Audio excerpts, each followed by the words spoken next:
señales de la apostasía. La Biblia nos advierte muy claramente que conforme nos vayamos acercando al final de los tiempos o a la segunda venida de Jesucristo, aumentará dentro de la iglesia la apostasía, un tema que pues casi no se ha tratado y que es importante desarrollar y comprender en esta mañana. En Lucas 18:8 Jesucristo dijo: cuando venga el Hijo del Hombre, ¿hallará fe en la tierra? Implicando que tal vez cuando Él venga no iba a haber una gran cantidad de sus seguidores, tal como pasó cuando Él se fue al cielo después de que lo crucificaran, que la mayor parte de las personas le abandonaron. En Mateo 24:12 Jesucristo vuelve a decir: por haberse multiplicado la maldad, el amor de muchos se va a enfriar. Y aquí la palabra maldad en el griego es anomia, que significa sin ley. O sea, Jesús está diciendo que la rebelión contra la autoridad va a aumentar. Y que por este aumento de la rebelión contra la autoridad, la palabra anomia, la maldad va a aumentar. O sea, va a entrar a la iglesia esta rebelión y va a hacer que muchos cristianos tengan un concepto mucho más pequeño de la autoridad, que va a hacer que su fe sea relajada totalmente. En 1 Timoteo 4:1 el apóstol Pablo le dice a Timoteo: porque el Espíritu dice claramente que en los últimos tiempos muchos apostatarán de la fe, escuchando a espíritus engañadores y a doctrinas de demonios. Y en la segunda carta a los tesalonicenses, en el capítulo 2, versículo 3, el apóstol Pablo nos dice otra vez: nadie los engañe en ninguna manera. Está hablando acerca de la venida de Jesucristo, porque no vendrá sin que antes de que Jesús aparezca por segunda vez, vendrá la apostasía y se manifestará el hombre de pecado y el hijo de perdición. Aquí el apóstol Pablo está uniendo la apostasía, un movimiento en contra de la fe a nivel internacional, con la aparición aparentemente del hijo de perdición. Ahora vamos a comenzar a definir en primer lugar qué es la apostasía, para continuar definiendo a los dos apóstatas que existen en el Nuevo Testamento, y en tercer lugar ver las causas de la apostasía o por qué la gente se aparta de la fe. En primer lugar, en 1 Timoteo 4:1, la palabra apostatar, en los últimos tiempos muchos apostatarán de la fe, es la palabra griega apistemi, que significa llevarse fuera, seguir otro curso, salirse del camino. Vamos a ver esta palabra en Hechos 5, versículo 37, que nos va a dar un poco más de luz. Dice Hechos 5:37: después de se levantó Judas el Galileo en los días del censo y llevó en pos de sí. Esta frase, llevó en pos de sí, es la palabra griega apistemi. Entonces nos damos cuenta que tiene que ver con salirse fuera o con la influencia de terceras personas que nos pueden sacar del camino. En este caso particular de Hechos se está hablando de Judas el Galileo, que se lleva en pos de sí, o sea que arrastra a muchos del pueblo y finalmente, ¿verdad?, todos ellos perecen. La misma palabra es en segunda de Tesalonicenses capítulo 2 versículo 13. Ahora, ¿por qué muchas personas, después de haber oído claramente la verdad, se alejan del camino? Una pregunta importante: ¿eran salvas estas personas? ¿O realmente la salvación se puede perder? ¿O podemos realmente, después de recibir la vida eterna, perder esta vida eterna? Vamos a dejar que la Biblia nos hable en esta mañana y vamos a ver las dos clases de personas que la Biblia nos enseña que pueden alejarse de la fe. En primer lugar, veamos las personas que nunca fueron salvas. Veamos en el libro de Juan, capítulo 17, Evangelio de Juan 17, el caso específico de Judas Iscariote. En Juan 17, versículo 12, Jesús dice: cuando estaba con ellos en el mundo, yo los guardaba en tu nombre. A los que me diste, yo los guardé. Y ninguno de ellos se perdió, sino el hijo de perdición, para que la escritura se cumpliese. Vamos a entender dentro del contexto las palabras de Jesús. Miren ustedes en el versículo 2 del mismo capítulo. Le has dado potestad sobre toda carne para que vida eterna a los que le diste. Versículo 6. A los que del mundo me diste, tuyos eran y me los diste. Versículo 9. Sino por los que me diste, porque tuyos son. Versículo 11. Ya no estoy en el mundo, estos están en el mundo. Padre Santo, a los que me has dado, guárdolos en tu nombre. Y en el versículo 12, otra vez, a los que me diste, los guardé. Vemos nosotros en la oración de Cristo que todos nosotros somos un regalo del Padre al Hijo. Y que antes de que nosotros fuéramos a Jesucristo, nosotros le pertenecíamos al Padre. Y el Padre, sabiendo, ¿verdad? Desde luego no vamos a entrar en una teología profunda de la predestinación, nos tomó y nos dio, somos la iglesia, somos un regalo, somos la novia que el Padre le trae a su Hijo Jesucristo. Y Jesucristo, orando en esta oración sacerdotal, le dice al Padre, Padre Santo, a los que me diste. No está implicando que nosotros determinamos ir a Cristo, sino que el Padre nos guió, nos envió, nos llevó a su Hijo Jesucristo. A esos Jesús dice, yo los guardé. Y ninguno de los que el Padre me da se va a perder. Ninguna oveja se va a perder porque están seguras en mi mano. Juan 10. Pero el único que se perdió fue alguien que el Padre no le dio a Jesús y que se llama Judas Iscariote. Para que la escritura se cumpliese de que este discípulo fue llamado siempre hijo de perdición. Nosotros somos hijos de bendición, hijos del Padre, por cuanto somos hijos envió el Espíritu Santo a morar en nuestras vidas. Vamos a continuar en Juan 18, versículo 8, y dice la Biblia, respondió Jesús, les he dicho que yo soy. Si me buscáis, dejen ir a estos. Y lo comparamos con Juan capítulo 13, versículo del 10 al 11, cuando Jesús ya está en la última cena, en la víspera de su crucifixión. Dice estas palabras, Jesús le dijo, Juan 13, 10, el que está lavado no necesita sino lavarse los pies, pues está todo limpio. Y vosotros limpios estáis, aunque no todos, porque sabía quién le iba a entregar. Por eso dijo, no estáis limpios todos. Versículo 18, no hablo de todos vosotros. Yo sé a quienes he elegido, mas para que se cumpla la escritura, el que come pan conmigo levantó contra mí su calcañar. Vemos pues aquí en la Biblia claramente que Judas nunca tuvo la salvación.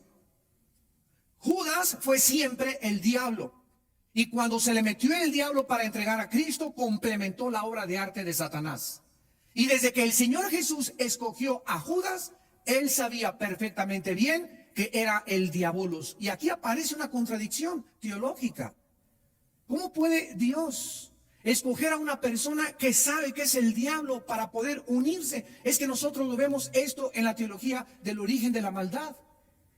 Nosotros creemos que el mal lo creó Dios y el mal entró en el momento en que Dios le dio libertad a los seres para que pudiéramos escoger entre un camino y otro camino. Nosotros somos los responsables de la entrada. El mal, Dios creó la posibilidad de que el mal entrara al universo, pero nosotros somos los responsables de la existencia del mal en el universo, no Dios. Ahora, Dios lo sabía claro de antemano. Y Dios tomó ese riesgo de permitir que la posibilidad del mal entrara, porque nosotros vamos a entender que a la larga las cosas que nosotros le llamamos aparentemente mal o un evento trágico en nuestra vida son y forman parte del plan de Dios para una bendición a largo alcance, la muerte de Cristo. ¿Quién hubiera imaginado hace 2000 años que la muerte de Cristo iba a traer algo bueno? ¿Cómo iban a imaginarse los discípulos ver a su maestro despedazado y crucificado y colgado en una cruz? ¿Qué bien podría salir de esta tragedia?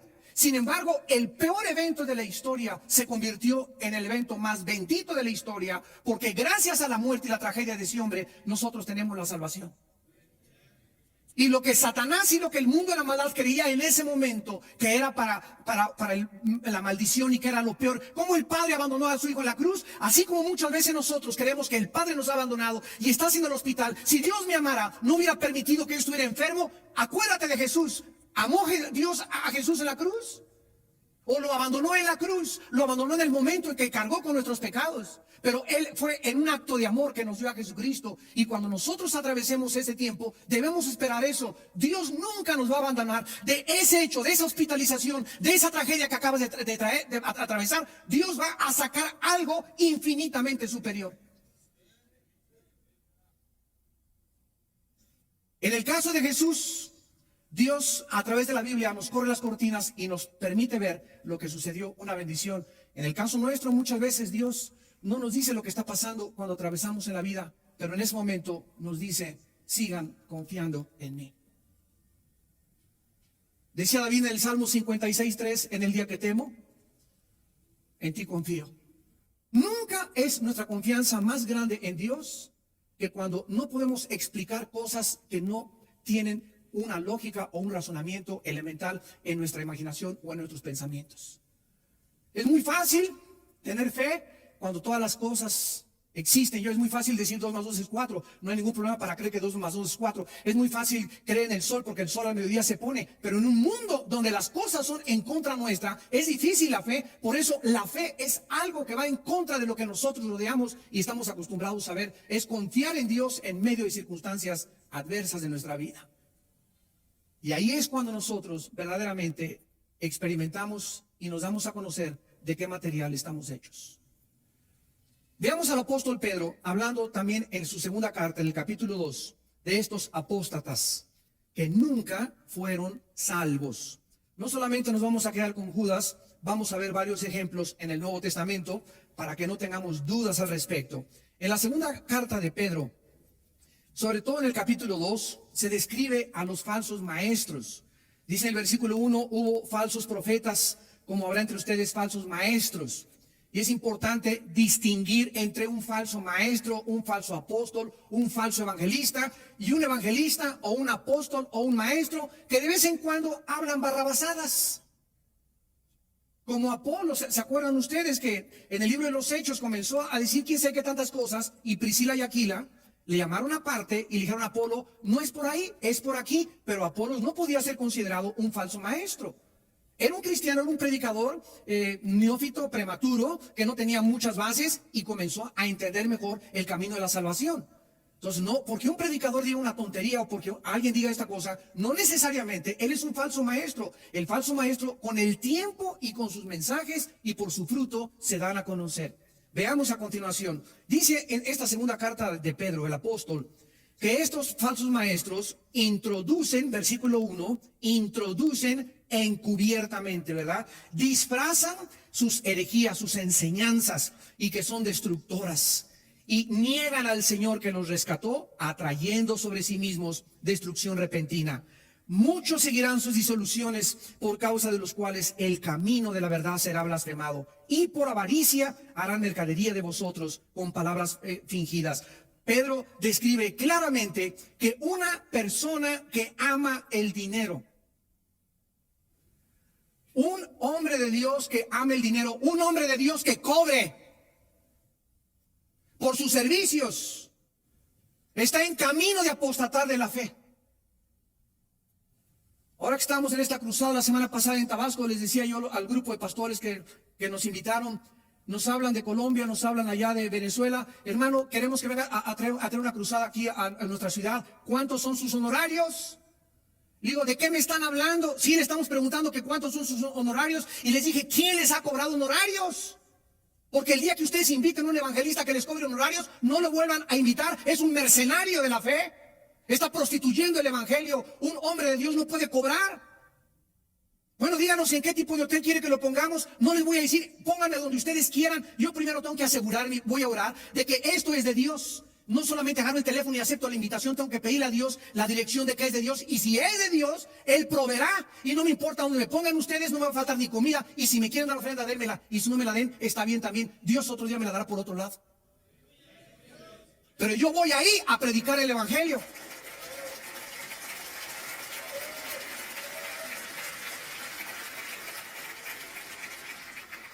Amados, es tiempo de elevar la integridad del ministerio.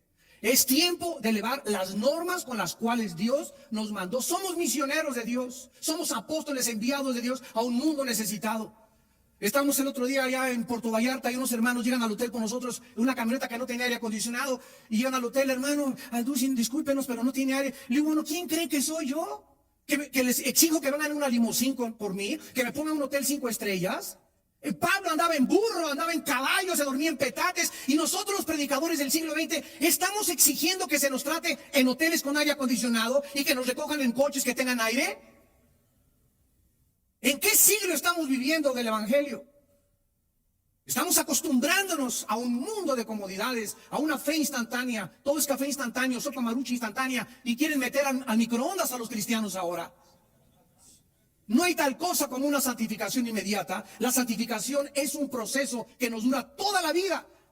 Me dice un hermano el otro día, es que tuve una experiencia con el Señor y me caí al suelo y sentí que me pasó esto y que Dios me quitaba tantas cosas de mi vida. Y le dije, cuando te levantes mañana las vas a volver a tener. ¿Qué crees tú que ya Dios te quita de un día para otro? El que piensa que está firme, mire que no caiga. El pecado morará dentro de nosotros durante toda la vida, y ahí a los 99 años de edad que yo tenga en el hospital, antes de expirar mi alma al Señor, ahí el pecado seguirá luchando en contra del Espíritu. Nunca debemos de bajar la guardia, ni creer que ya la santificación de entero te sirve para mañana. Todos los días tienes que luchar. Todos los días tenemos que pelear contra la carne. Todos los días tenemos que crucificar las cosas que creíamos que ya habíamos vencido. Ahí están potencialmente dentro de nosotros.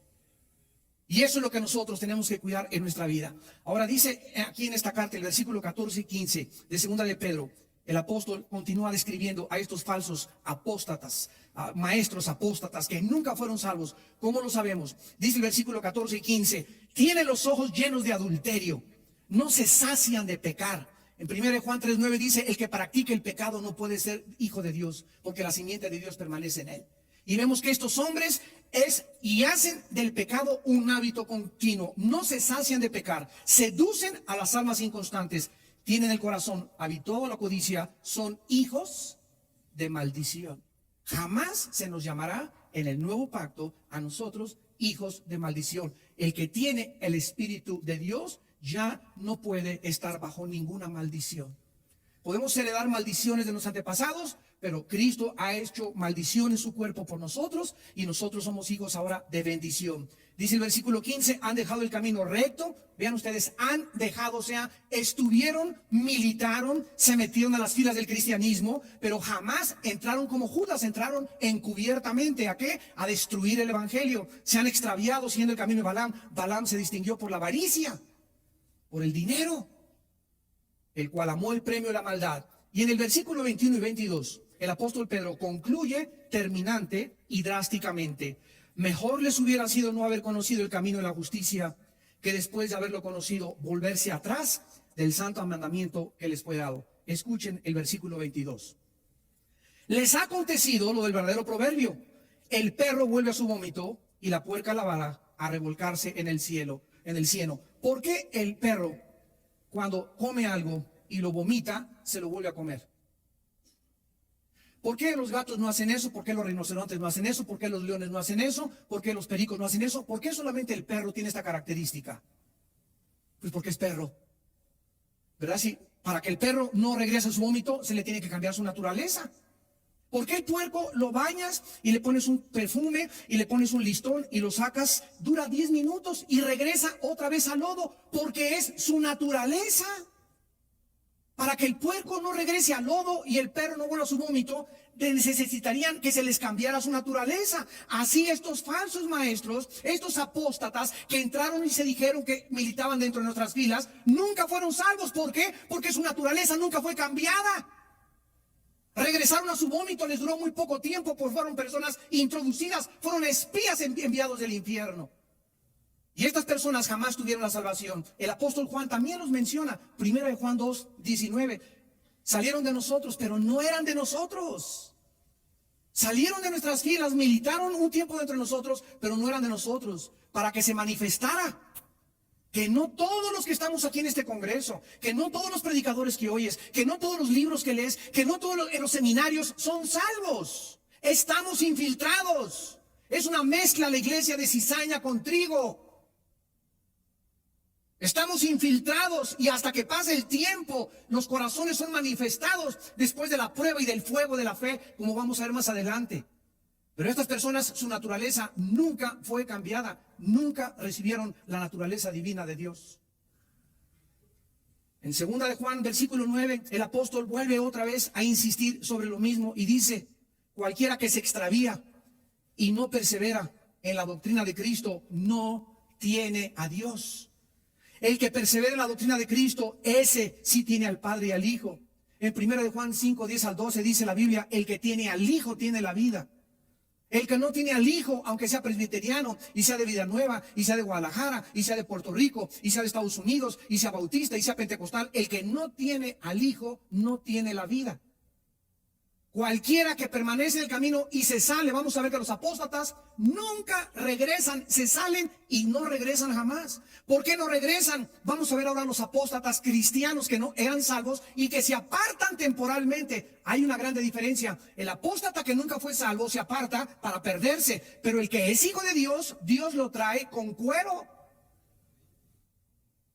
Veamos en Hebreos 12, del 5 al 8, la promesa de Dios a aquellos que son salvos, aquellos que verdaderamente tienen la naturaleza divina de Dios.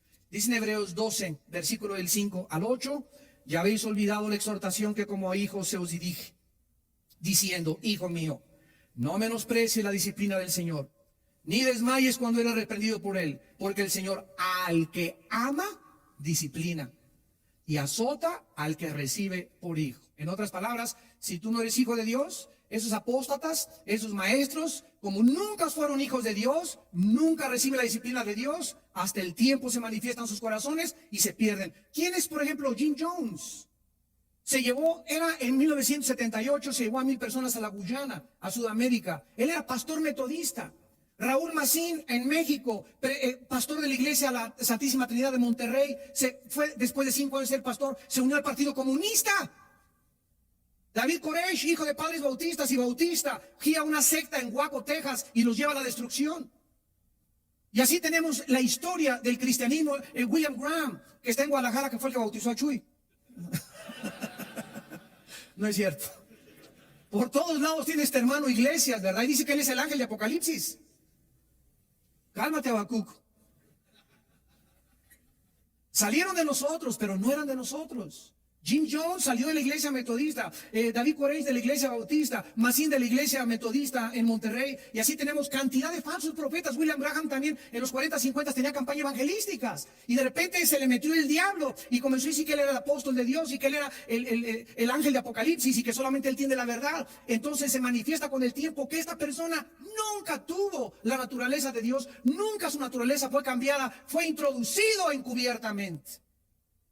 Pero los hijos de Dios, dice la Biblia, son disciplinados por el Señor. En la historia del hijo pródigo, el hijo pródigo es otro ejemplo de un cristiano. Nunca dejó de ser hijo. Se usa evangelísticamente este mensaje y está bien. Pero si nos vamos al exégesis del pasaje, nos damos cuenta que el hijo pródigo nunca perdió su posición de hijo. Y se salió y apostató y se fue y dame y se perdió. Pero llegó un momento en que despertó su conciencia al Señor. Y estando en esa condición dijo: ¿qué hago aquí alimentando a los puercos? En la casa de mi padre. Se levantó y fue y se arrepintió y dijo el padre, ¿verdad? Mi hijo estaba perdido, pero ha sido hallado ahora. Y vemos la disciplina de Dios de cómo lo lleva a desperdiciar su vida, pero regresa porque Dios ha prometido que lo que ha comenzado en nuestra vida, Filipenses 1:6, lo va a completar. Y dice en Judas que Dios es poderoso para guardarnos sin caída también. Y dice en 1 de Pedro que somos sostenidos por el poder de la fe. Mientras nosotros nos mantengamos confiando en Dios, Dios nos seguirá sosteniendo. Tenemos otro caso en 1 Corintios 5, del 1 al 5. Un cristiano vivía en fornicación con su madrastra. No tenían en esa época Timoteo, no tenían las cartas de Pedro, no tenían la información que tenemos nosotros. Y Pablo les dice: a ese muchacho sáquenlo de la iglesia y entréguenlo a Satanás para la destrucción de la carne, a fin de que el espíritu sea salvo en el día de Cristo. A fin de que el espíritu sea salvo en el día de Cristo. Y finalmente tenemos a Santiago, que nos dice en el capítulo 5, antes de despedirse de sus lectores, dice Santiago capítulo 5, versículo 19: hermanos, si alguno entre ustedes se ha extraviado, escuchen lo que dice hermanos. Está hablando a los hermanos que se han extraviado. Si alguno de entre ustedes, o sea, de entre los hermanos, se ha extraviado la verdad y alguno le hace volver, sepa que el que haga volver al pecador del error del camino, salvará de muerte un alma y cubrirá multitud de pecados. ¿De qué tipo de muerte está hablando Santiago? Está hablando de la muerte física. El mismo caso de 1 Corintios 5, el mismo caso de 1 Corintios 11. Los corintios tomaban la cena y por no discernir el cuerpo del Señor, ¿qué les pasó? Se enfermaron y se comenzaron a morir. La muerte física, dice la Biblia que cuando un hijo de Dios no entiende, Dios te lleva a casa antes de tiempo. Te puede llevar a casa prematuramente. Dios quiere que sigas en la vida, que testifiques, que hables del Señor, que tengas salud, que seas bendecido. Pero si tú estás en contra de sus leyes y te entercas, y Dios conoce tu corazón que no hay posibilidad de hacerte volver, Dios te lleva para que no sea blasfemado el camino de la verdad por tu culpa. Entonces, hay cristianos que son personas que han abandonado el camino, pero si son, regresan. Y si el caso es extremadamente drástico, Dios se los lleva a casa. Ahora, veamos a continuación las causas de este apartamiento de la fe. Las causas de esta apostasía. En el libro de los Hebreos, capítulo 2, encontramos la primera: negligencia en el estudio de la palabra de Dios. Ojo, negligencia, apatía en el estudio, en la meditación, en la memorización de la palabra de Dios. Dice el capítulo 2 de Hebreos: por tanto, es necesario que con más diligencia atendamos a las cosas que hemos oído. En estos 2 días ustedes van a oír muchas cosas de la Biblia. Y Dios a cada uno de nosotros nos ha preparado para darles un mensaje, y todos necesitan lo que estoy hablando, lo que habló yo, lo que va a hablar el hermano Carlos. Todo está preparado por Dios. Somos hechura suya, creados en Cristo Jesús, las cuales obras preparó de antemano para que anduviésemos en ellas. Este congreso está preparado por Dios, y el Espíritu Santo lo que está hablando es exactamente lo que tú necesitas oír. Pero si tú en este congreso no atiendes diligentemente y paras el oído, y verdaderamente en este congreso tú no te quebrantas y te humillas delante de Dios y haces que el Espíritu Santo pueda influir, infundirte esa vivificación que solamente nos puede dar, y tú te vas el domingo de aquí o el lunes de aquí, te perdiste una oportunidad que no sabemos si se te va a volver otra vez a manifestar. Muchos de ustedes, escúcheme, es la última vez que están escuchando la voz de Dios. Porque ninguno de nosotros sabemos si mañana en la mañana nos vamos a poner la corbata y vamos a amanecer. Es necesario que con más diligencia atendamos las cosas que hemos oído, no sea que nos deslicemos.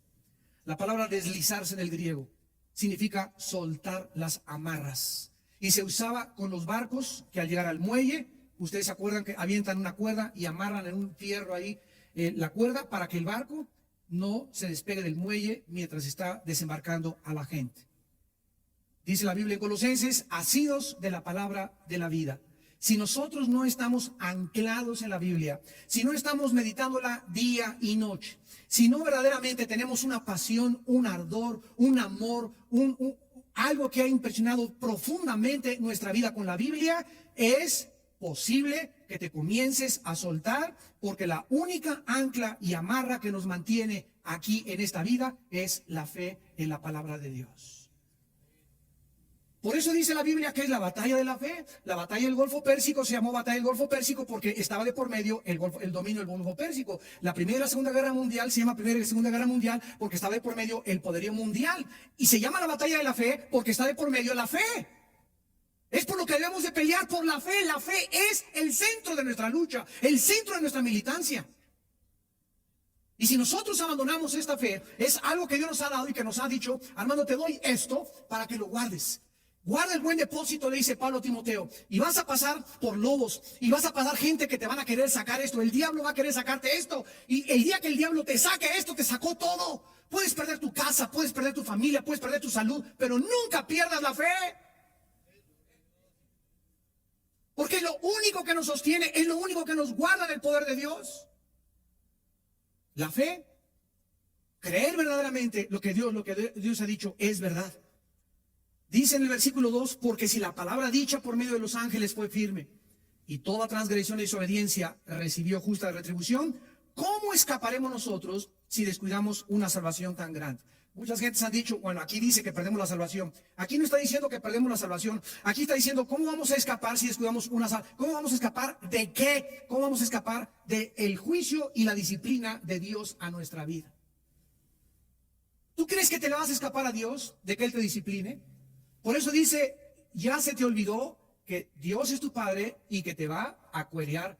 Y si tú obedeces por las buenas con la palabra, no hay ningún problema. Pero si no obedeces, Dios dice, Dios al que recibe, azota por hijo. La palabra azotar en hebreos es castigar físicamente. Dios prefiere mandarte al hospital, a la cárcel, que pierdas un ojo, que pierdas una pierna, que pierdas un brazo, antes de que te pierdas. Porque Dios sabe que es terrible que alguien se aleje de Él. Porque las personas que se alejan de Dios son las que más sufren en esta vida. Vemos en Hebreos capítulo 5 lo mismo que el apóstol Pablo, o el que escribió la carta a los Hebreos. Casi todos están de acuerdo en que fue Pablo el autor.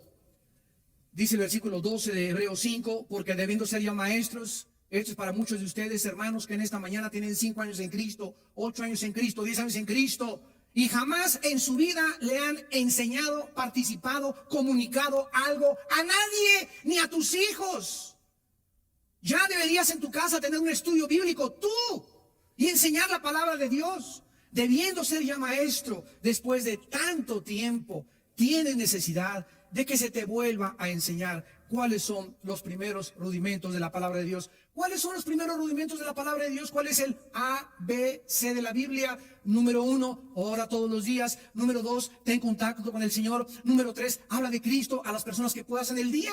Pero si tú tienes 4, 5, 6 años en la Biblia y no tienes ya un tiempo devocional, una disciplina para venir a la presencia del Señor diario en la madrugada y estar media hora, 40, 1 hora, no sé cuánto tiempo delante de Dios, y no, esta palabra no forma parte de tu, en lugar de hemoglobina, biblina dentro de tu sangre, y no memorizas la palabra y no la guardas la palabra, ¿cómo quieres entonces que Dios te trate? Tu vida de oración es raquítica, tu vida de oración son 15 minutos, media hora. Eso es lo que nos toma para interceder por la familia, por nuestro presidente, por el gobierno. Pero como se te olvidaron el ABC de la Biblia, dice la Biblia, has llegado a ser tales que tienen necesidad de leche y no de alimento sólido. El otro día en el diplomado, un hermano se para y me dice, señor Alducin, dígame, explícame la predestinación. A ver, explícame por qué, ¿cómo es eso? Le dije, no te explico nada. Me dice, ¿por qué? Le digo, porque sabes una cosa, yo te conozco, tienes 7 años en Cristo. Y tú quieres ahorita entender la predestinación y el origen del mal y la explicación del mal. Y existen respuestas en la palabra de Dios, porque la palabra de Dios refuta argumentos y tu altivez se levanta contra su nombre, llevando cautivo todo pensamiento, lo dice Jesús. Pero tú no estás en posición de que te lo explique. ¿Por qué? Porque te has hecho tardo en el oír. Y así, a ver, explícame por qué Dios, si es bueno y es bondadoso, permite las inundaciones, que un carro se eche para atrás y mate una criatura. ¿Quién derribó las torres del World Trade Center? ¿El diablo o Satán o Dios? A ver, ¿qué contestarías tú? El diablo. O sea, no podemos ni siquiera ya vislumbrar ni discernir lo que está pasando en el mundo. ¿Quién es el bueno ahorita? ¿El presidente Bush y la coalición persiguiendo a los terroristas o Bin Laden? Ahorita el héroe es Bin Laden. Se han cambiado los valores en el mundo que vivimos, que se ha perdido el discernimiento en la misma iglesia, y los mismos cristianos ya no sabemos ni distinguir quién es el bueno y quién es el malo. Y Isaías nos advierte en capítulo 5 y nos dice, ay de los que a lo amargo le dicen dulce, a lo dulce amargo, a lo bueno malo y a lo malo bueno. Y los medios de comunicación y la presión de CNN y de los noticieros hacen que tu vida se llene del concepto del mundo, cuando nuestros pensamientos no son formados ni moldeados por el mundo, sino por Dios. Y ya los cristianos no saben si Bin Laden es como el Che Guevara, y al ratito hay un pastor ahí con un retrato de Bin Laden arriba de su cama. Increíble, pero cierto, es el mundo en que estamos viviendo. ¿Y todo por qué? Porque comenzamos a abandonar la palabra de Dios. Dice el versículo 13, el que participa de la leche es, ¿qué cosa? Inexperto. Entonces, el ateo, la palabra de Dios es una espada, ¿verdad? En Efesios 6. Inexperto, ¿qué significa? Imagínense un niño de 6 años con una espada contra un espadachín. El espadachín se llama el pastor de los mormones.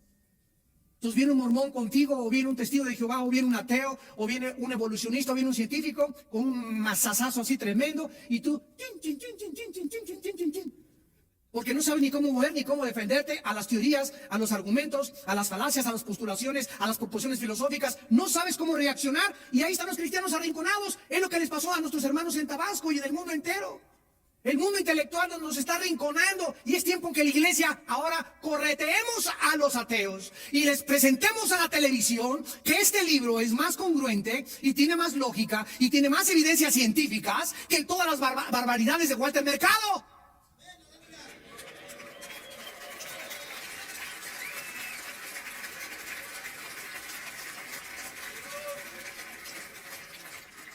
Dios te está buscando.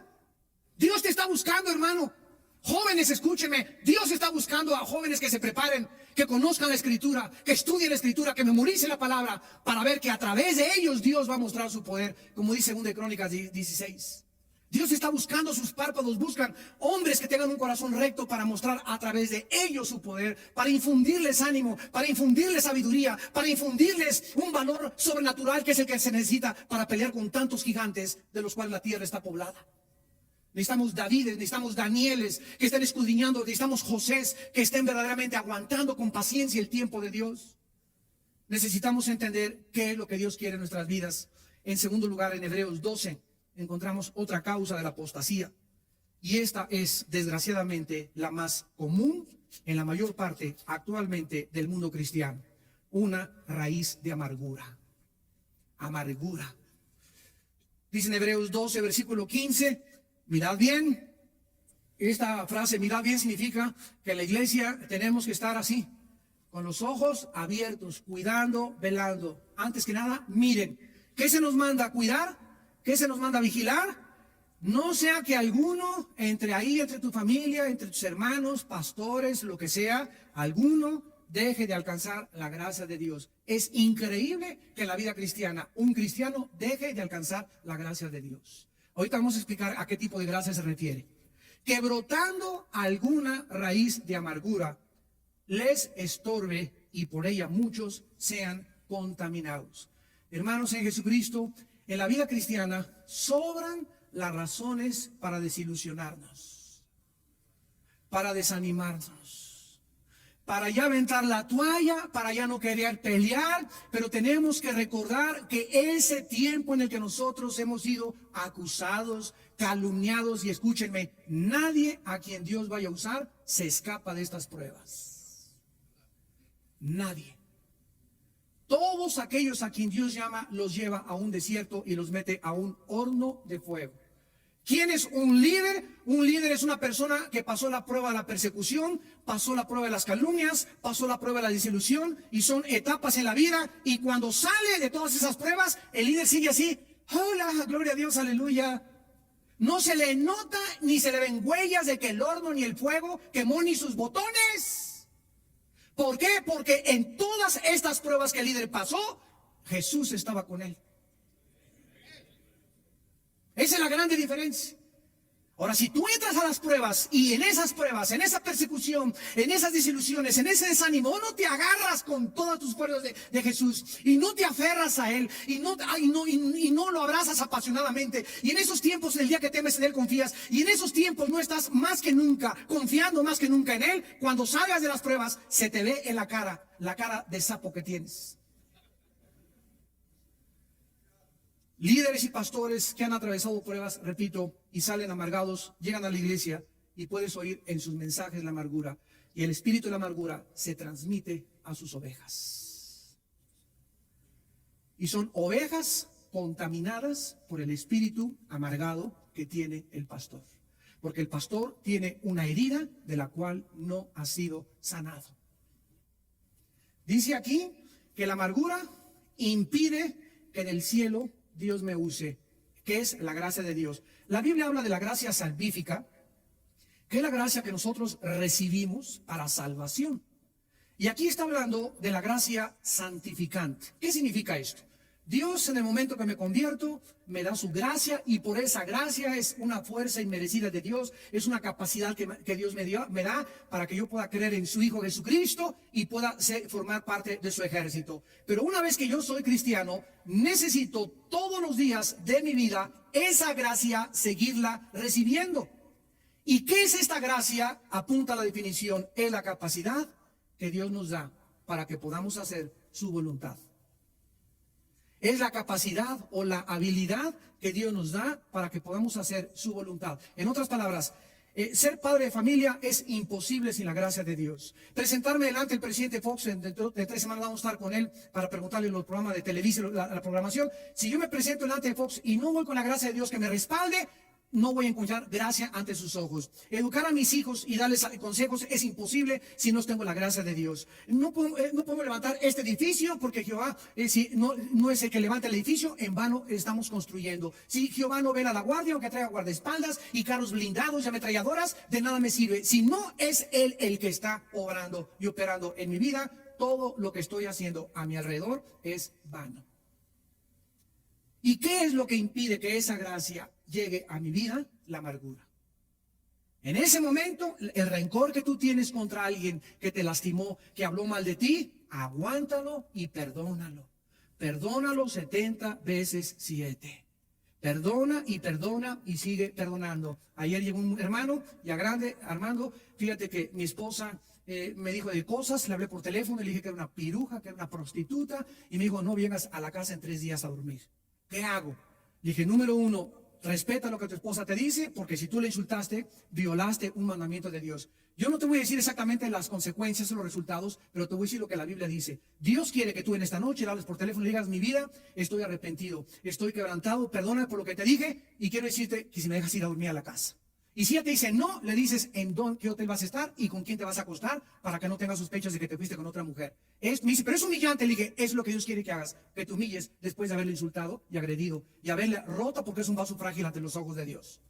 Le dije, ya los resultados mañana no sé cómo va a reaccionar tu esposa, pero tú te vas a tener que quebrantar por un buen tiempo porque la has lastimado muchísimo. Y Dios dice que cualquier hombre que tiene una relación equivocada en su matrimonio, Dios no escucha tus oraciones. 1 Pedro 3:7.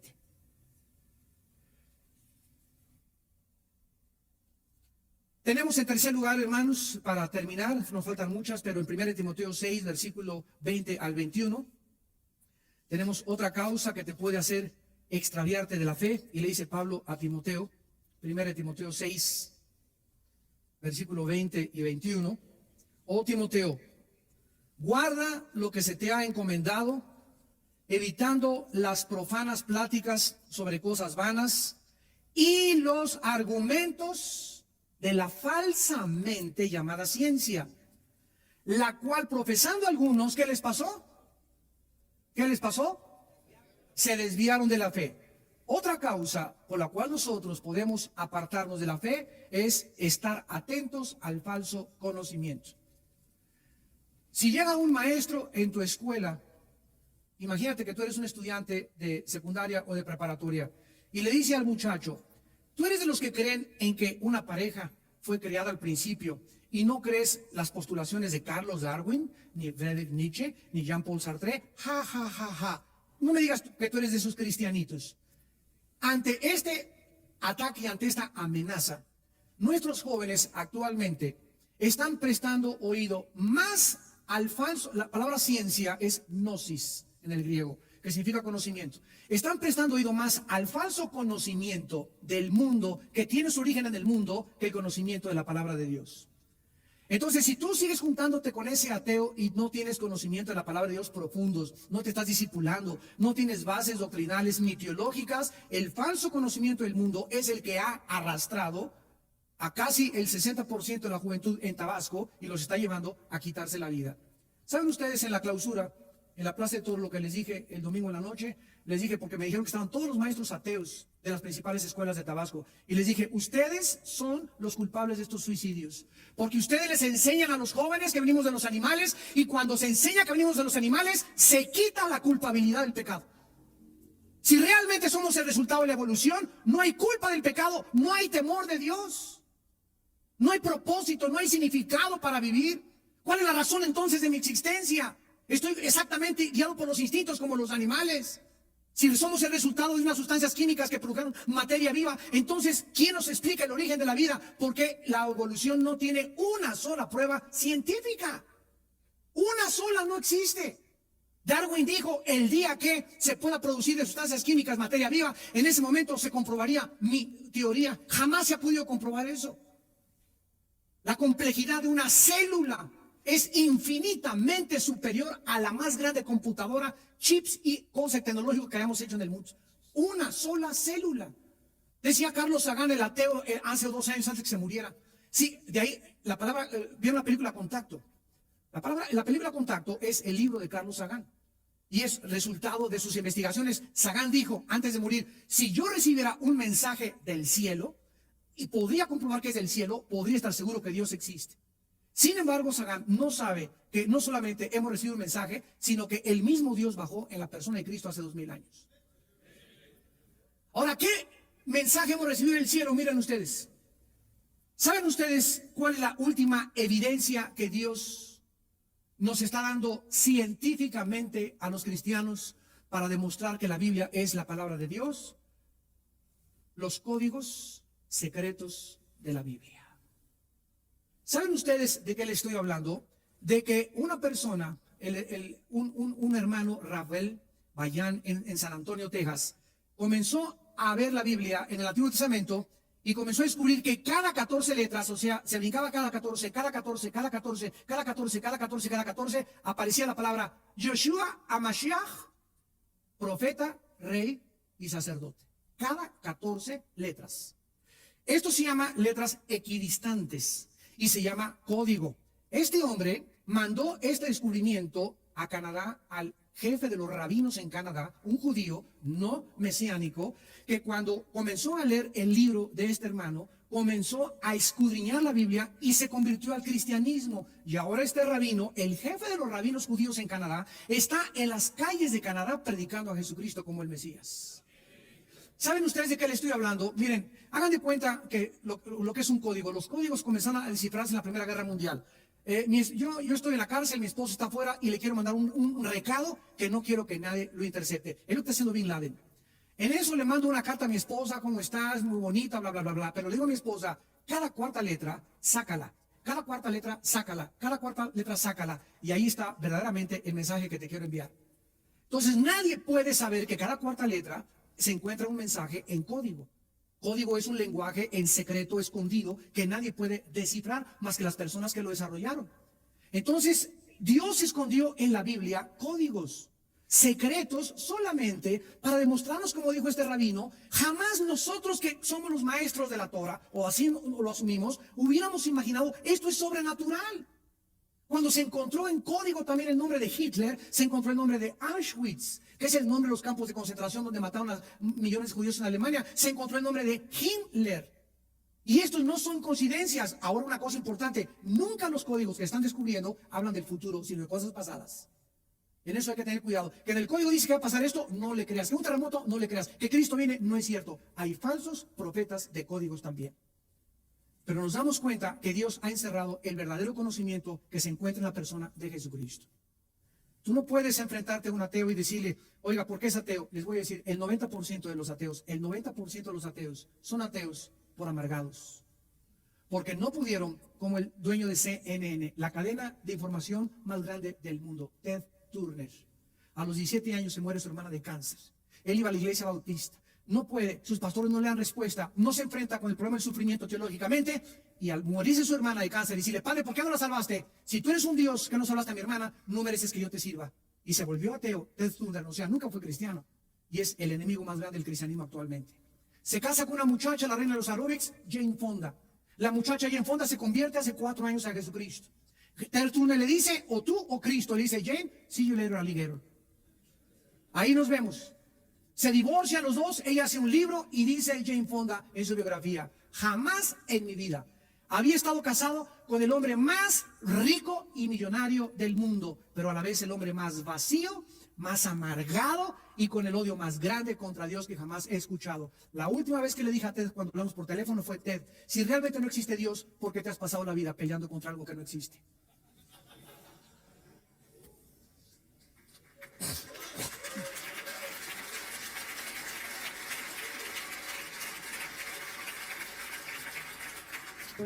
Señor, te damos las gracias por tu palabra.